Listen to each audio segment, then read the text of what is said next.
Citações que condenam as mulheres adúlteras levaram à abertura de um inquérito disciplinar ao juiz do Tribunal da Relação do Porto, Neto de Moura.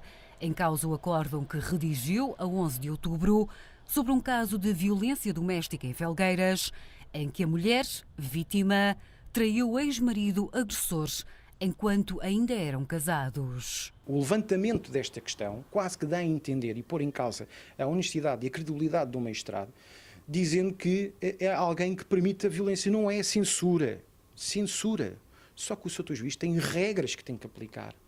E as regras estão definidas pelo Código Penal, Código de Processo Penal e pela Constituição. Mas um juiz tem que seguir a Constituição, porque é que foi buscar citações de Bíblia e leis anteriores à Constituição. Não faz sentido. Porque faz o enquadramento, é isso que eu lhe estava a tentar explicar. Portanto, o que o Sr. Juiz faz é, na prolação do acórdão, acaba por produzir determinadas afirmações, mas elas têm que ser inseridas no contexto global daquele acórdão.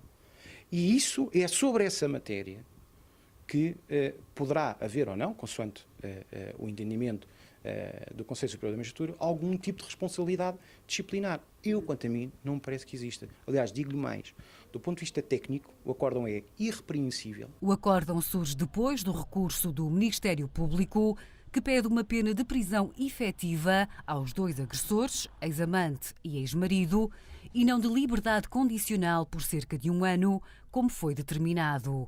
Mas Neto de Moura decidiu que o acórdão do Tribunal da Primeira Instância deveria manter-se. Naquele acórdão que estamos a falar, não há nenhum julgamento por causa do adultério. Também não há nenhuma condenação por causa do adultério.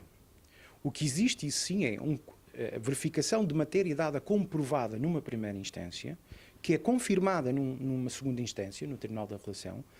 Prova essa que, uma vez dando como provada, servem para que o Tribunal perceba se existe prevenção geral, prevenção especial, ou se é necessário assegurar de outra maneira que seja, por exemplo, com uma pena privativa da liberdade, que ambos os tribunais consideram que não é necessário.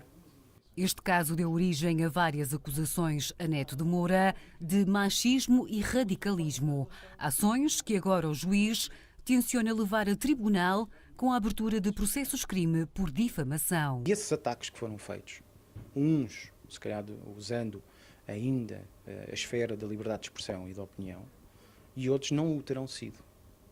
Todos aqueles que se entender, que a defesa entender e o Sr. Juiz desembargador entender que foram para lá da liberdade de expressão e que sejam atentatórios do seu bom nome, serão alvo dos respectivos processos. O juiz Neto de Moura vai ser ouvido esta sexta-feira no Supremo Tribunal de Justiça, no âmbito de um inquérito disciplinar instaurado pelo Conselho Superior da Magistratura.